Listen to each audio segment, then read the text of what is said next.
আকাশের জন্য এই চিকেন স্টুটা বানিয়েছি। আকাশের এটা খেলে খুব ভালো লাগবে, খুব হেলদি ভাবে বানিয়েছি। এটা খেলে ওর গলাটাও পরিষ্কার থাকবে। আকাশের জন্য একটু তুলে রাখি, ও আস্তে আস্তে একটু ঠান্ডাও হয়ে যাবে।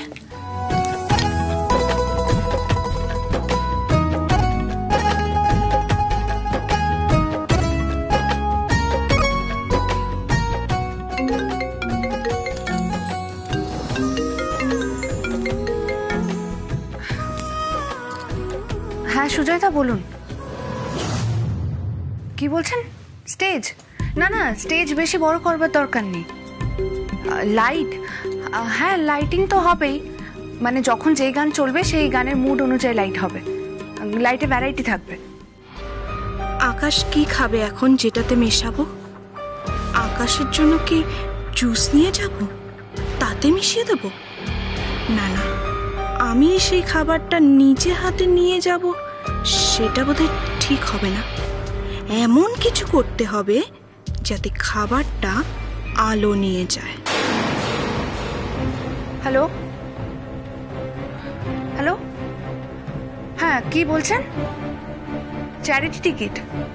হ্যাঁ হ্যালো, তো নেটওয়ার্কের সমস্যা কেন হচ্ছে কে জানে। হ্যালো হ্যালো, শুনতে পাচ্ছেন? হ্যালো সুজয়দা, হ্যাঁ যে টাকাটা উঠবে সেই টাকার কিছুটা অংশ একটা অনাথ আশ্রমে যাবে, আর বাকি অংশটা আমফান বিধ্বস্তদের ফান্ডে যাবে। হ্যালো, হ্যাঁ হ্যাঁ শুনেছেন আপনি? হ্যাঁ হ্যাঁ, আরো কিছু কাজ আছে শুনুন। আমি বলতে চাইছি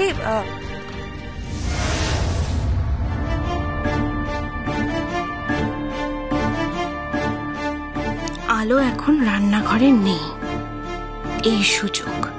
এই সুযোগে নিলয়ের দেয়া গলা খারাপের ওষুধটা আকাশের খাবারে মিশিয়ে দিতে হবে।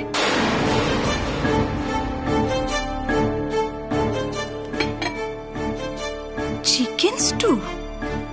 মনে হয় আলো এটা আকাশের জন্যই বানিয়েছে। এই সুযোগে ওষুধটা স্টুয়ের মধ্যে মিশিয়ে দিতে হবে। আলো ফোন সেরে ফেরার আগেই সবটা করতে হবে।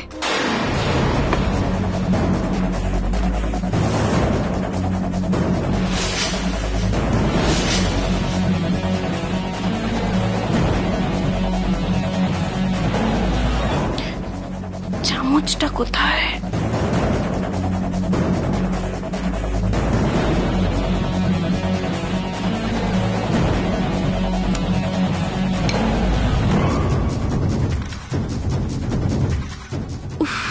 মিশানো হয়ে গেছে বাবা, আমার যা কাজ করার ছিল হয়ে গেছে, এবার আমি পালাই।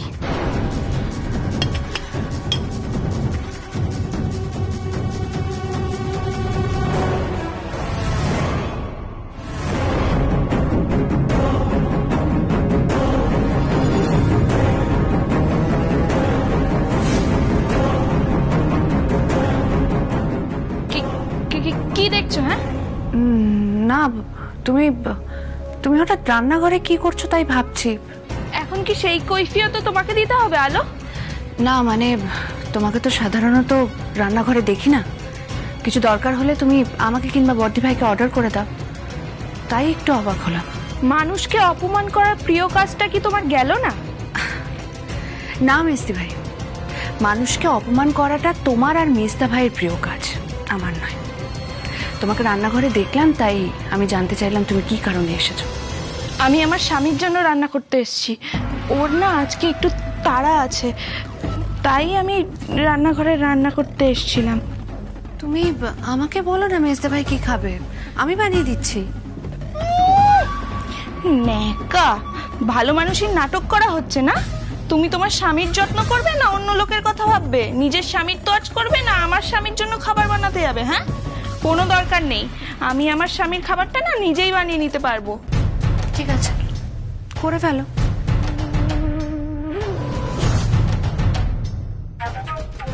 কি করব আমি? আমি কি এখানে থাকবো? নাকি পালিয়ে যাব?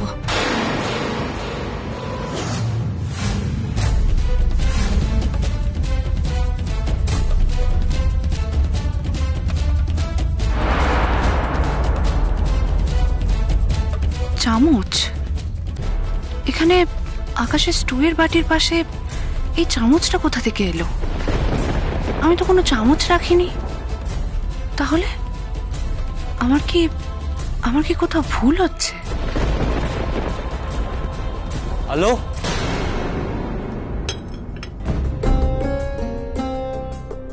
হ্যালো, খাবারটা দাও। হ্যাঁ দিচ্ছি, এক্ষুনি দিচ্ছি।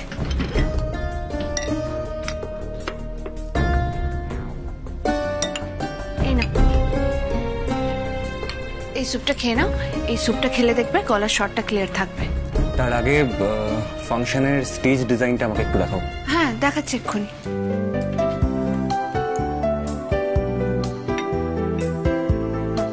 এই যে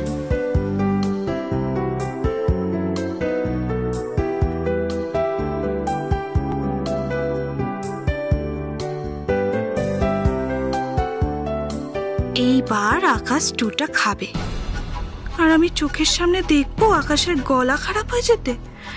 না বাবা না, অত নিজের চোখে দেখে আর কাজ নেই। আমি বাবা পালাই।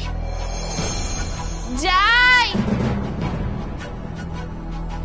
এই তোমার মেজদা ভাই বোধহয় ডাকছে আমায়, বুঝলে তো? বলছে ঘরে নাকি বিড়াল ঢুকেছে। উফ, এই বিড়ালগুলোকে নিয়ে না আমি আর পারি না। হ্যাঁ গো, যাই।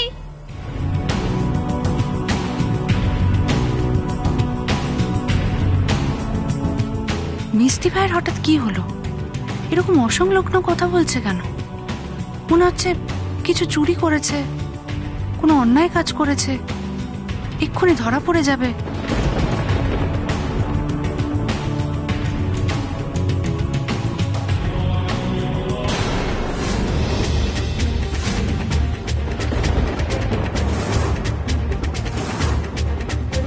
কি হলো? এক মিনিট, তোমার এই স্যুপটা খাওয়ার দরকার নেই। মানে? তোমাকে এই স্যুপটা খাওয়ার দরকার নেই, প্লিজ। আরে আজব তো, এই খেতে দিলে আবার কেড়ে নিচ্ছ। মাথাটা কি একদম খারাপ হয়ে গেছে নাকি? এক মিনিট দাঁড়াও, এক মিনিট। হ্যাঁ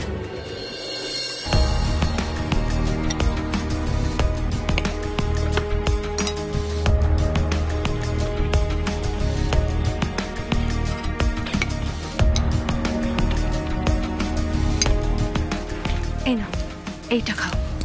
কি হলো, তুমি আমায় আগের স্যুপটা খেতে দিলে না কেন? না মানে এমনি। এমনি এমনি এমনি আবার কিছু হয় নাকি? সবকিছুর তো একটা যুক্তি থাকে। আর এই স্যুপটা আর ওই স্যুপটা তো দেখে আমার একই মনে হলো। আমিও তো তাই ভেবেছিলাম, কিন্তু এখন পার্থক্য থাকলেও থাকতে পারে। মানে? কিছু না, তুমি খাও। সত্যি আলো, তুমি না বড্ড অদ্ভুত হয়ে গেছো। তোমাকে আমি একদম বুঝতে পারিনি। যেমন আমি তোমায় বুঝি না। নাও খাও। জটিল হতে আমি বাধ্য হয়েছি আকাশ। আমার কেন যেন মনে হচ্ছে মেসি ভাই কিছু একটা লুকোচ্ছে। খুব সন্দেহ হচ্ছে আমার মেসি ভাই ব্যবহার দেখে। আমি জানি না আকাশ, সত্যি সত্যি মেসি ভাই তোমার স্টুয়ের বাটিতে কিছু মিশিয়েছে কিনা, কিন্তু আমি আর কোনো ঝুঁকি নিতে চাই না, কোনো রিস্ক নিতে চাই না। তাই আমি তোমাকে স্টুটা খেতে দিলাম না। আমি কোনো বিপদ আসার আগেই বা কোনো বিপদের আঁচ পেলেই তোমার সামনে ঢাল হয়ে দাঁড়াবো।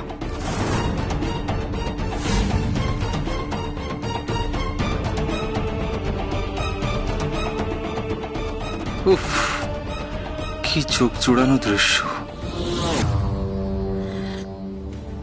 উফ, এখন কিছুই বুঝবি না রে ভাই। এরপর তোর শরীরটা ধীরে ধীরে খারাপ হতে শুরু করবে। তোর গলাটা একটু একটু করে চোখ হতে শুরু হবে। আর আগামী 24 ঘন্টার মধ্যে তোর গলার ভয়েসের একেবারে 12টা বেজে 13টা হয়ে যাবে। তখন কালকের ফাংশনে গান গাওয়ার জন্য তোর গলা দিয়ে আওয়াজই বেরোবে না। গান গাওয়া তো দূরের কথা, গলা গার্গল করার মতো অবস্থা তো থাকবে না। হিরে আকাশ, ফোনে কি দেখছিস? ওই যে কাল আমার যে ফাংশন আছে ওর স্টেজ ডিজাইনটা। একটা সময় আমি এগুলো সব দেখতাম, 7-7টা বছর ধরে সব দায়িত্ব যে আমার উপর ছিল, অথচ দেখ তোর অনুষ্ঠান হচ্ছে, আমি এর কিছুই জানতে পারছি না। না মানে আমি কিছুই করছি না রে, যা করার সবটাই আলো করছে। জানিস তো কেমন নাচর মন্দা। হ্যালো, আমি সত্যি বলছি আমার খুব খারাপ লাগছে। দেখো সব কিছু হয়ে গেল অথচ আমি আর কিছুই জানতে পারলাম না। তুমি কেন আমাকে ভুল ভাবছো বলো তো? না না, তুমি শুধুমাত্র সন্দেহের বশে আমাকে এই সব কিছু থেকে ব্রাত্য করে দিলে, আমায় কোনো দায়িত্ব দিলে না। আমাকে কেন দায়িত্ব দিলে না আলো? আকাশের দায়িত্ব তো আপনি নিয়েছিলেন মেজদা ভাই, কিন্তু 7 বছর বাদে ফিরে এসে কি দেখলাম আমি? আকাশের দায়িত্ব শুধু নেননি আপনি, আকাশকে একেবারে শেষ করে দিয়েছেন, একেবারে নষ্ট করে দিয়েছেন। তাই কালকের ফাংশনে আপনি শুধু গান শুনতে যাবেন, আর কোনো কাজ করবেন না। আকাশের শো অর্গানাইজের ব্যাপারে আমি কাউকে বিশ্বাস করতে পারছি না, তাই যা করার আমি করছি। আমি আসছি, ফোনটা দাও।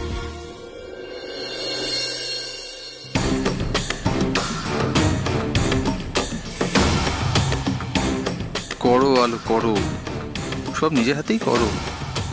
যেমন এক্ষুনি নিজে হাতেই তুমি আকাশকে এই ওষুধ মেশানো স্যুপটা খেতে দিলে, নিজে হাতে আকাশের গলাটা একেবারে খারাপ করে দিলে। এত অহংকার ভালো নয় আলো। তারপর কেমন করে মুখ থুবড়ে ফড়ো, শুধু সেটাই দেখবো। শুধু তুমি নিজে মুখ থুবড়ে পড়বে না, আকাশকে নিয়ে একেবারে মুখ থুবড়ে পড়বে। এখন শুধু কালকে পর্যন্ত অপেক্ষা। কাল আকাশ স্টেজে উঠে গানটাই গাইতে পারবে না, গলা দিয়ে শুধু গো গো আওয়াজ বেরোবে। তারপর আকাশের সমস্ত আত্মবিশ্বাস একেবারে শেষ হয়ে যাবে, আর আকাশ আবার হতাশার নেশায় অন্ধকারে তলিয়ে যাবে। যে অন্ধকার থেকে তুমি আর কখনোই আকাশকে আলোর দিকে টেনে নিয়ে আসতে পারবে না, পারবে না আলো। আর এটা আমার চ্যালেঞ্জ, নিলয় সেনগুপ্তর চ্যালেঞ্জ।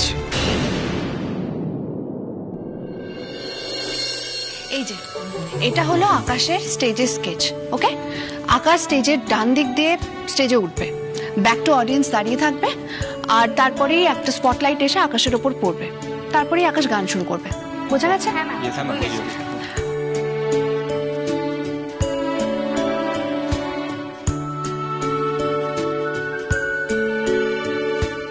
ইনস্ট্রুমেন্টগুলো কিন্তু একদম ঠিকঠাক হওয়া যায়। আর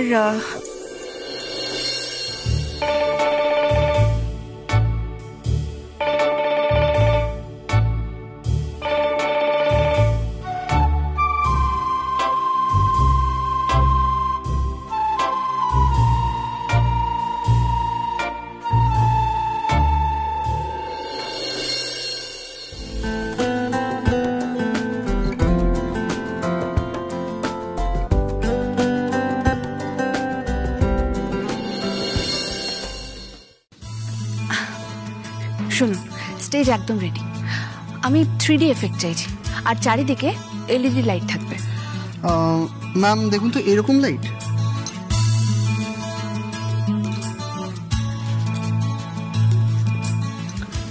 আলো,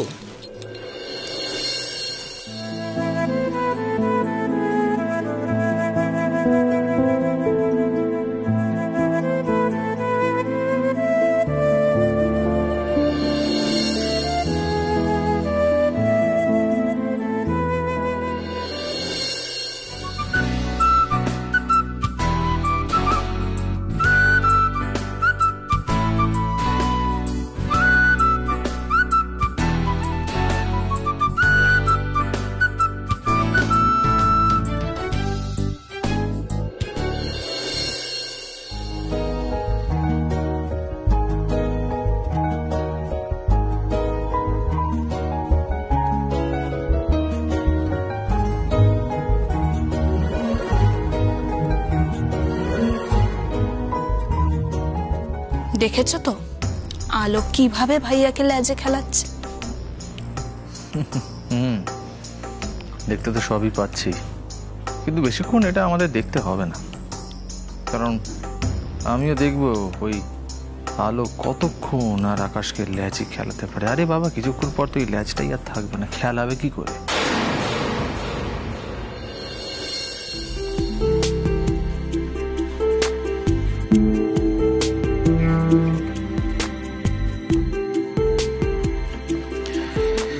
কি আকাশ, রেডি তো? দেখতেই তো পাচ্ছ, ছেলে আমাদের একেবারে রেডি। কতদিন পর কতদিন পর গিটার হাতে তোকে দেখছি, মনটা একদম জুড়িয়ে যাচ্ছে। এরকমই থাকিস, কতদিন পর গান গাইবি বলতো? আর এই সমস্ত কিছু হয়েছে শুধুমাত্র আলোর জন্য, মেয়েটা করে দেখিয়েছে। তা তোমাদের ওই মহান মহিয়সী মহিলাটি কোথায়, মানে আলো কোথায়? সকাল থেকে তো একটি বারের জন্যও দেখলাম না, খালি ফোনে ফোনে নির্দেশই দিয়েই চলেছে। আলো তো ওরকমই, যেখানেই যাক না কেন বাড়ির দিকেও খেয়াল আছে, সেজন্য আমাদেরকে এক্ষুনি ফোন করে আরো একটা নির্দেশ দিয়েছে। উনি যেন একেবারে আমাদের মালিক, উনি একটার পর একটা নির্দেশ দিয়ে যাবেন আর আমরা যেন সেগুলো পালন করার জন্য বসে আছি, একবারে যেন গোলাম ওনার। এই আকাশ, সবসময় তো রাগ করিস কেন ভাই? আরে তুমি বুঝতে পারছো না, এগুলো রাগ নয়, এগুলো হচ্ছে অনুরাগ। সকাল থেকে বউকে দেখেনি তো চোখে, সেজন্য একটু মনটা ছটফট করছে। বয়ে গেছে আমার। সে তো বয়ে গেছে, জান, চিন্তা করো না, তোমার ফাংশনের আগে ঠিক চলে আসবে। এসে একেবারে যেন আমাকে উদ্ধার করে দেবে। নিজে তো চলে গেছে, এবার কি কি নিয়ে যেতে হবে কে জানে। ঘরের মধ্যে সারা ঘরে খালি চিরকুট লাগিয়ে রেখে দিয়েছে, এটা করো ওটা করো, কিন্তু কি কি নিয়ে যেতে হবে আমি কিছুই বুঝতে পারছি না। তোকে কিচ্ছু নিয়ে যেতে হবে না, ও সব নিয়ে গেছে, খাওয়া দাওয়া থেকে শুরু করে ওষুধপত্র সব নিয়ে চলে গেছে ও। তার আগে এখন পুজো দিতে গেছে। কি, আবার পুজো দিতে গেছে? সব থেকে তো খেয়াল আছে ওর। তুমি দেখো ভাইয়া, আলো তোমার জীবনটা আবার সুন্দর করে গুছিয়ে দেবে। একদমই তাই, সব একা হাতে করেছে ও, স্টেজ বুকিং থেকে টিকিট বিক্রি অবধি, বুঝেছিস? আমরা দুজন শুধু তোকে স্টেজ অবধি নিয়ে যাব, ব্যাস। আচ্ছা ভাইয়া, তোমার এখন শরীর ঠিক আছে? এমনি ঠিক আছে, একটু নার্ভাস ফিল করছি আর কি। ও সে একবার যখন অডিটোরিয়ামে পৌঁছে যাবে, আলোকে যখন একবার দেখতে পাবে, উইংসের পাশে থেকে যখন তোমার দিকে তাকিয়ে হাসবে, তখন দেখবে এইসব নার্ভাসনেস কোথায় পালিয়ে গেছে। এই সবসময় হু হু করিস কেন বলতো? হ্যাঁ, মুখটা রাম গরুরের ছানার মতন করে রেখেছিস। কবে আলো এসছে, একদিনও ভালোভাবে কথা বলেছিস ওর সঙ্গে? কতটা কষ্ট পেয়েছে বলতো? আর সেই সঙ্গে কি নিজেও কম কষ্ট পেয়েছে? কষ্ট পেতে আমার বয়ে গেছে। এই শোনো, তুমি মুখে যাই বলো না কেন, হ্যাঁ, তোমাকে আমি খুব ভালো করে চিনি, মনে মনে আলোকে তুমি খুব ভালোবাসো।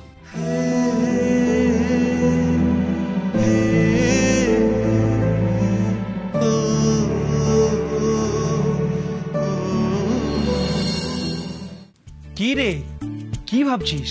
এখানেই ফাংশন করবি নাকি? চল। হ্যাঁ, আরে চলো, এসো তাড়াতাড়ি এসো। চল।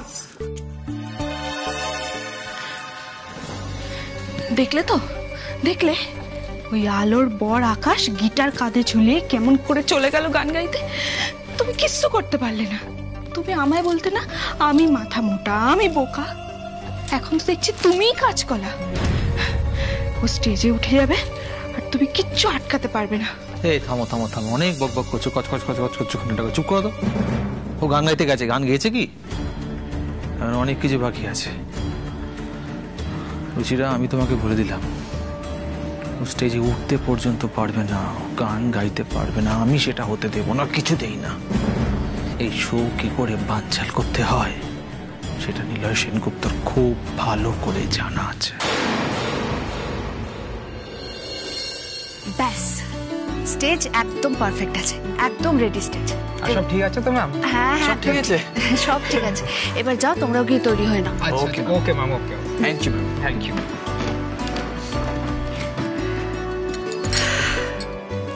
যাক, সব তৈরি, আর একটু পরে দর্শক আসতে শুরু করে দেবে, আর বর্দা ভাইরাও আকাশকে নিয়ে আসছে।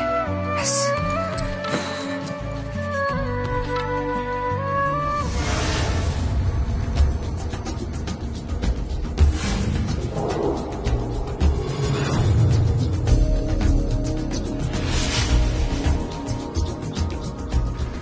মেজদা ভাই, কি দেখছেন এইভাবে? কেন, চোখ দিয়ে দেখাও বারণ নাকি?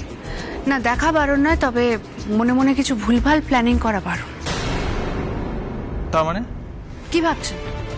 আপনিও কি বাবানের মতোই কোনো ভুলভাল প্ল্যান করার চেষ্টা করছেন? আলো, আলো, তুমি বাবানের সাথে আমার তুলনা করছো? তুলনা কোথায় করলাম? আমি তো বাবানের সাথে তুলনা করিনি। আমি একজন লোভী মানুষের সঙ্গে আরেকজন লোভী মানুষের তুলনা করলাম। আলো, সত্যি কথা শুনে এত রেগে যাবেন না মেজদা ভাই। আচ্ছা মেজদা ভাই, বাবান যেভাবে আকাশকে খুন করার প্ল্যান করেছিল, আপনিও সেরকম কিছু প্ল্যান করছেন না তো? হ্যালো, কি মনে করেছো তুমি? আমার সাথে বাবানের কি কোনো পার্থক্য নেই? হ্যাঁ, পার্থক্য তো আছে। বাবান আকাশের নিজের ভাই ছিল না, কিন্তু আপনি আকাশের নিজের দাদা। সেটাই তো একটা বড় পার্থক্য। আর আপনি আকাশের নিজের দাদা। আপনার কোলে আপনাদের ভালোবাসায় আকাশ বড় হয়েছে। আপনারা আকাশের শিকড়। সেই শিকড় আপনি চাইলে কেটে দিতেই পারেন, কিন্তু কি জানেন তো, বাঁচতে পারবেন না। কারণ শিকড় ছাড়া কোনো গাছ বাঁচতে পারে না।